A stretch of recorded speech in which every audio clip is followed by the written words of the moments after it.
Okay, so in this session, we'll study about the BJT.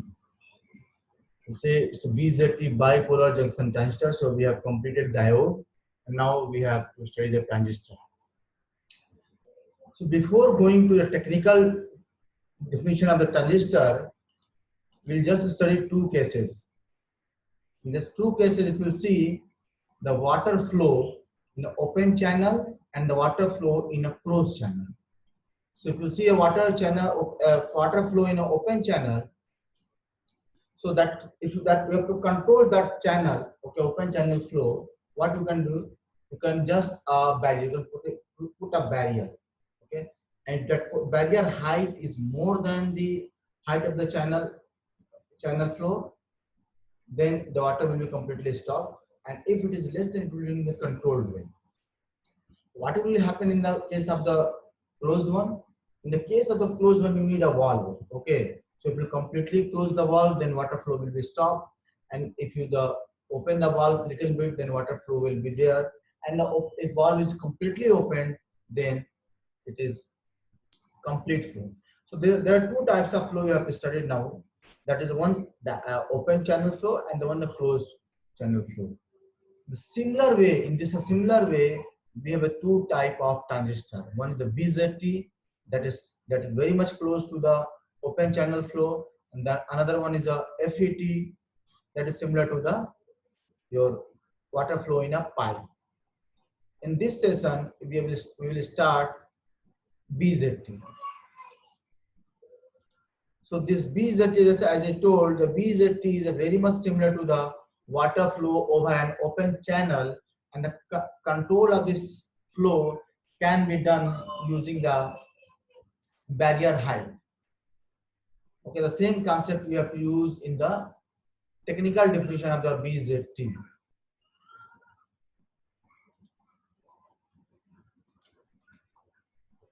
Okay, so if you see basic definition, what is the BJT? So BJT is the three-terminal device, and that used for amplification of weak signals. The simple definitions.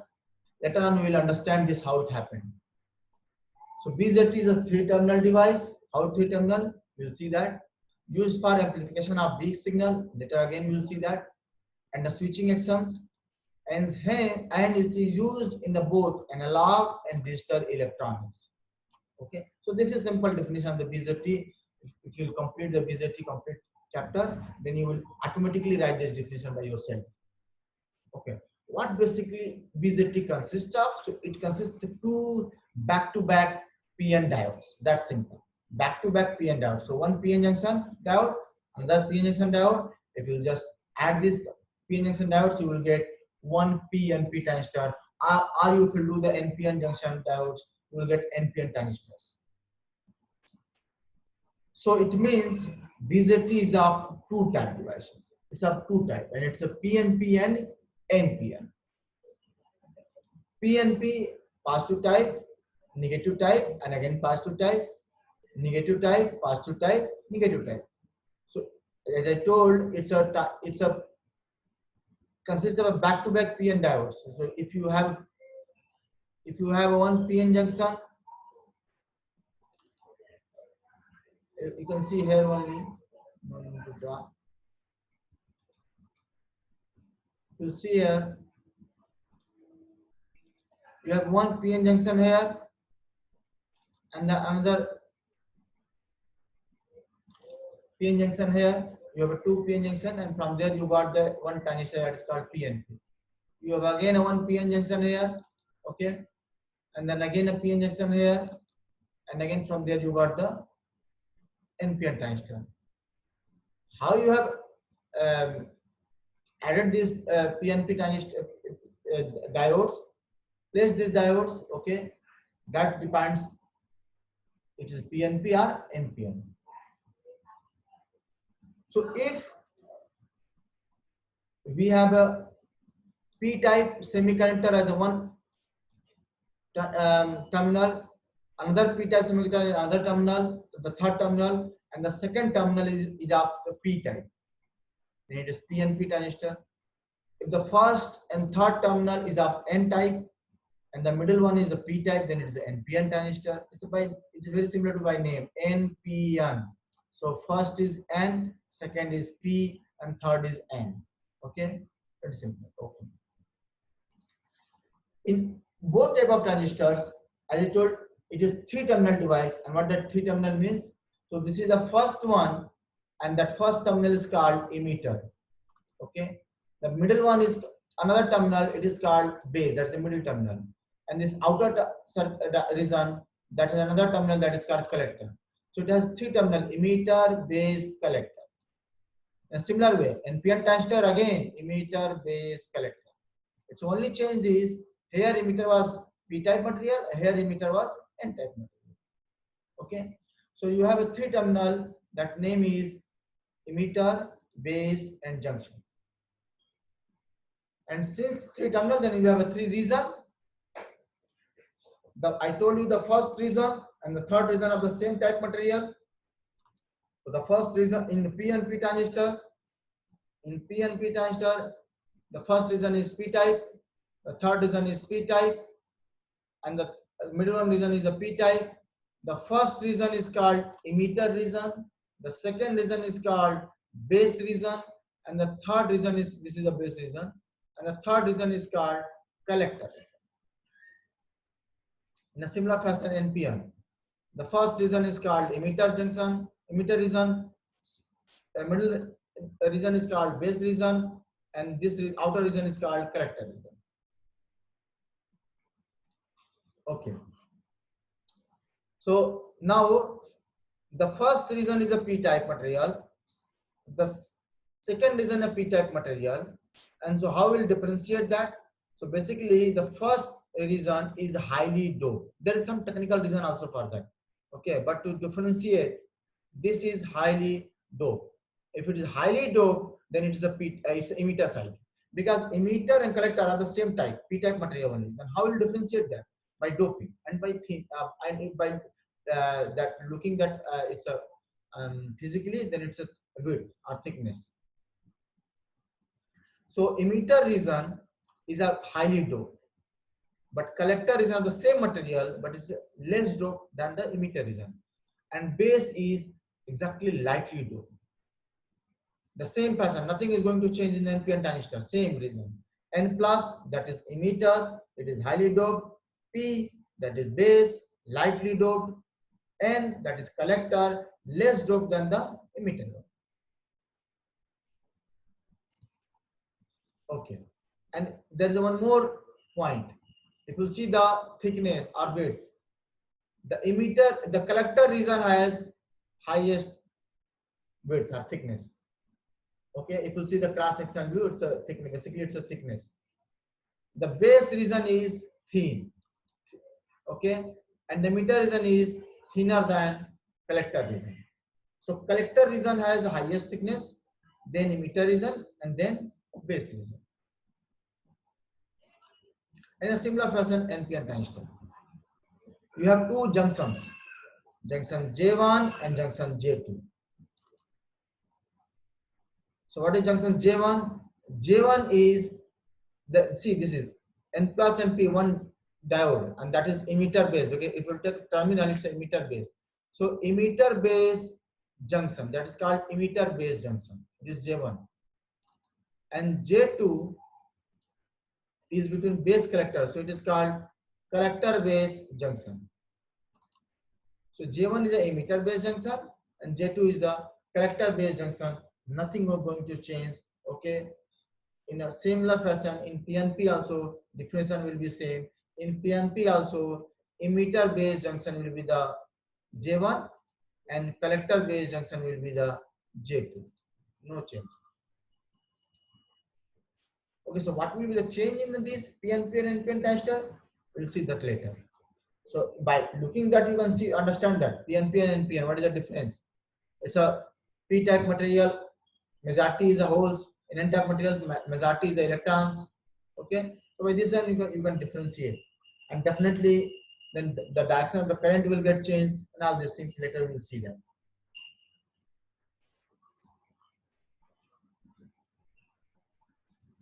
Okay, if you see the cross-sectional view of the transistor, that's what I was talking about. basically we always are interested in the cross-sectional view. For our science background students, we don't care about this view. We don't basically much familiar with this view. But engineering, because they draw, okay, they draw the actual one, the actual whatever the figure device is, they draw on a paper, and on drawing on a paper you have to understand the thickness. Okay, that's not the 3D diagram we have a 2D, and that's why in the 2D diagram the one dimension, what is the, which is basically the thickness or height, we took on the in the paper of the plane, and that's what is called cross sectional view. So if you see this, this is a thickness of the silicon wafer, or you can say height of the wafer. Height is not a appropriate term. Thickness of the silicon wafer. So this is complete, this much thickness of a silicon wafer we have taken.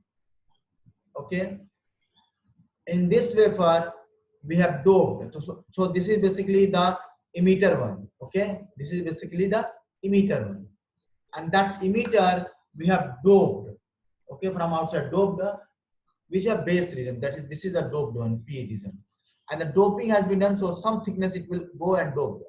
P-type material. So outermost 3 electrons should be there, and that should be the doped. So it will go and sit in the N-type silicon wafer, okay, wherever it get the position. After that, we will dope. So it will go some height. This is the thickness, and then we will highly dope the N plus, again N-type material. Okay, and that will go also go some thickness. This one. So we are basically looking the thickness. How if you see a wafer, okay, and if I say say that, okay, if this is,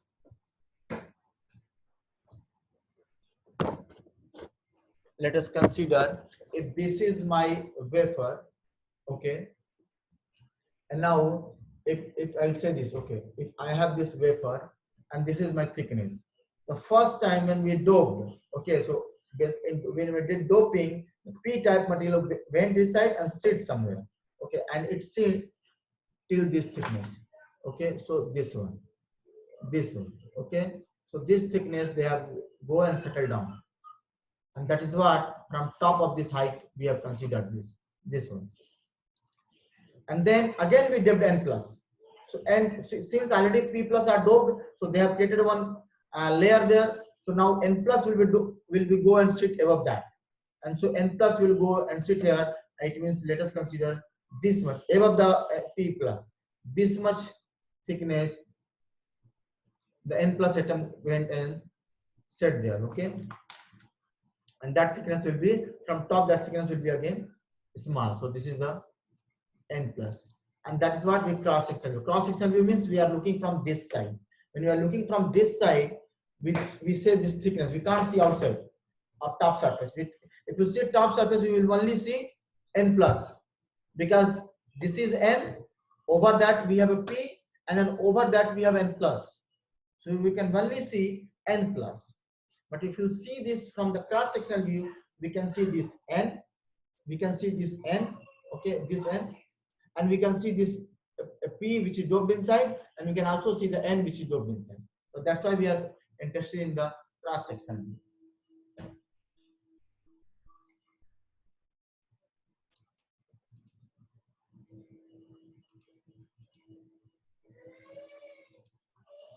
Okay, then we'll see the symbol. We'll use only this symbol for the transistor if you don't need a circuit. Okay, so this is the NPN transistor. This is NPN transistor, and this is PNP transistor. Nothing is changed. So see that one is vertical line, then from there 2 lines comes out, and these are basically terminals. So this vertical line terminal is called base. The other 2 terminals are called emitter and collector, similar to the PNP.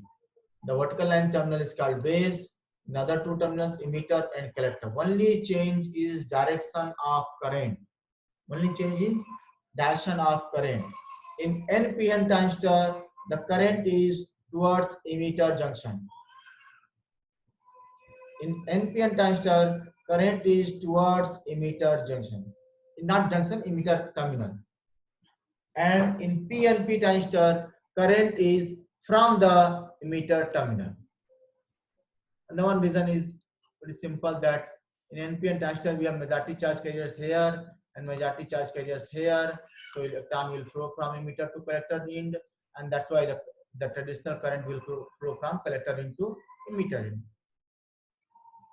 So you have to just understand, if it is NPN transistor, current will go towards the emitter terminal, and if it is PNP transistor, current will come out from the emitter terminal.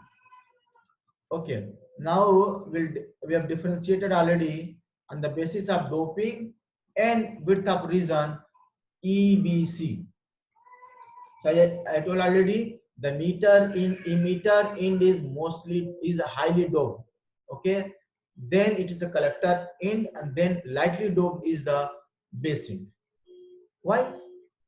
So since emitter has to provide all the charge carriers, okay, it has to provide all the charge carriers, so this end should be highly doped. Highly doped means current should be more.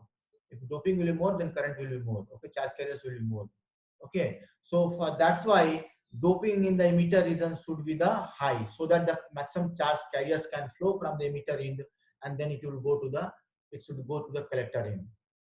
For getting the output current maximum at the collector end, you need a maximum input current from the emitter end, and that's why you need a more doping, so that more charge carriers will be there. So that's why emitter end should be the higher doping. Then why base end should be the lower doping? Now, if base end will be the highly doped, then these charge carriers from the emitter end, okay, will go and recombine with the that doped element in the base end, and then in that case, base current will be more, and then you will have very less current at the emitter end. But if the base region will be lightly doped, then the recombination of the charge carriers coming from the emitter end is very less, and so very less amount of the base current is there. The combination is less, so base current amount is less. In that case, maximum charge carriers will cross the junction, J2 junction, and enter in the collector region, and that's why the collector end output. Okay, now width is a very basic reason. The collector end should be the reason will be high, because this end collect the output, and for dissipation of the heat you need large width. Okay, and then emitter base should be the minimum width, because current charge carriers has to cross the base region. So if it will be the large, then the chances of recombination of the charge carriers in the base region will be more. So you will have a less current, output current, and that is why width of the base region is lowest.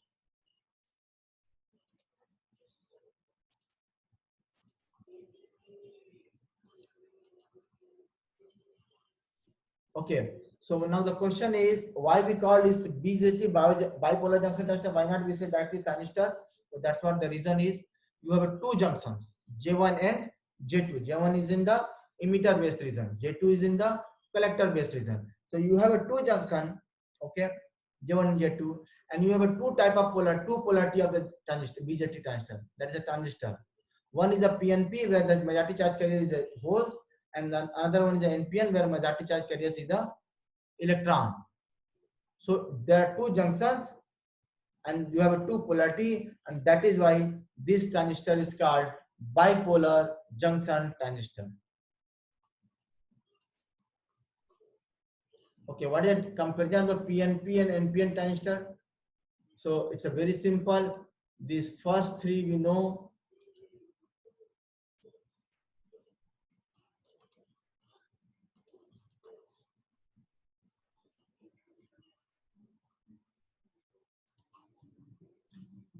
Okay, so these three are we know, and we can draw. So just we have studied. So if it is PNP transistor, then it's a very simple. The emitter range will be the P plus. See that from here only emitter range is a P, but first it is first one, that's why it's a P plus. the base region is N and the collector region is P. Since collector region is emitter region is highly doped, so it is P plus.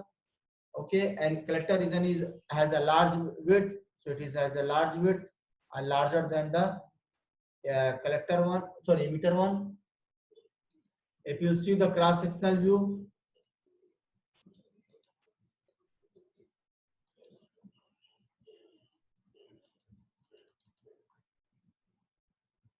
again, if it is PNP type transistor, so we will take up a P type wafer, then we'll dope the N type base region, N type materials or base region, and then we'll dope again P plus type of materials for the emitter region.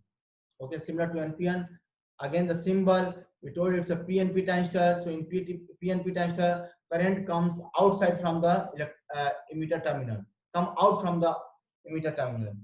Okay.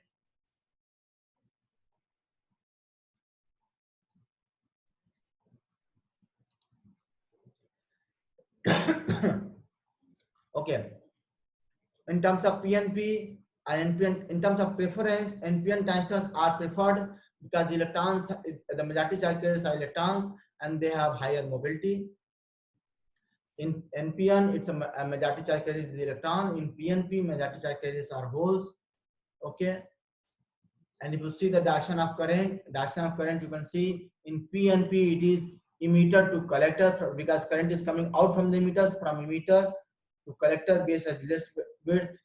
And then in PNP transistor,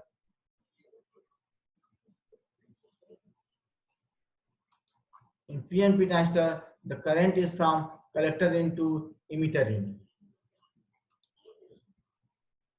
And then we have a switching time. All these things we will study later. Switching time and all these things. I have listed one at one place so that you can learn that and understand. It may be useful for your exam. Okay, where they ask the difference between NPN and PNP transistor. But the point number 7, 8, 9 will come in the successive theories. Okay, now what does the transistor mean? And transistor is nothing but, it's a very simple transfer your correct resistor. Transfer plus resistor. What do you mean the transfer plus resistor? You will see that. In BJT, you have two junctions, J1 and J2. From J1 and J2, one is in the forward bias and the another is in the reverse bias. From where these 2 points came, it's a reason, it's a fact for the active mode of the transistor. For the active mode of the transistor, these two junctions, J1 and J2, J1 should be in the forward bias. It means emitter base junction should be in forward bias and emitter collector junction should be the reverse bias.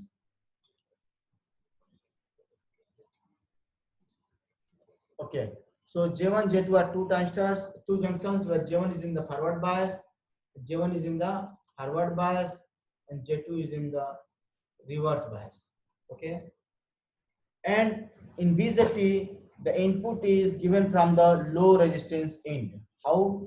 Because the input is given from the emitter based region, and emitter based region is the high what's it called? It's a forward bias region. Emitter based junction is the forward bias region. If it is forward bias region, it means current is more, and if current is more, it means resistance is low. Okay. So input is given from the low resistance end because it's a forward bias, and output is taken from the high resistance end because it's a reverse bias. So BJT transfers basically signals from high resistance into low resistance into high resistance. Because signal is coming from the emitter end, collecting at the collector end. But emitter based junction is the forward bias. Forward bias means resistance is low. Collector base is the reverse bias. A reverse bias means your resistance is more. So in that case, resistance is less. In this case, resistance is more, and where the resistance is less, that's the input side. Where resistance is more, that's the output side. It means there should be a input is given from the load resistance, and output is taken from the high resistance end. Okay, so input is going from the low resistance end and output is taken from the high resistance end. It means it transfer the signal from low resistance end to high resistance end.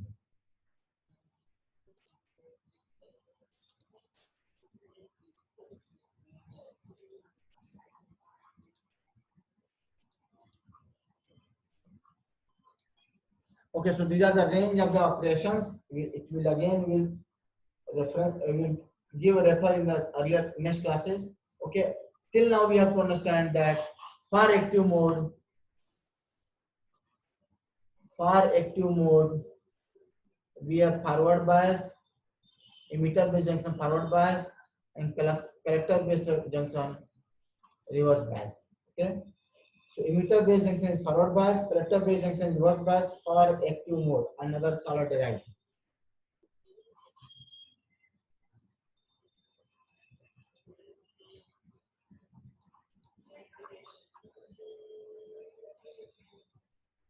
Okay, so after this is the working of transistor.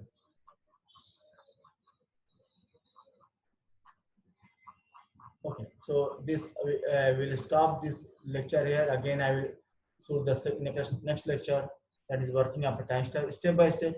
If you have any question, you can write me on my WhatsApp number, or even in somewhere when we do a regular class in the chat section. Thank you very much.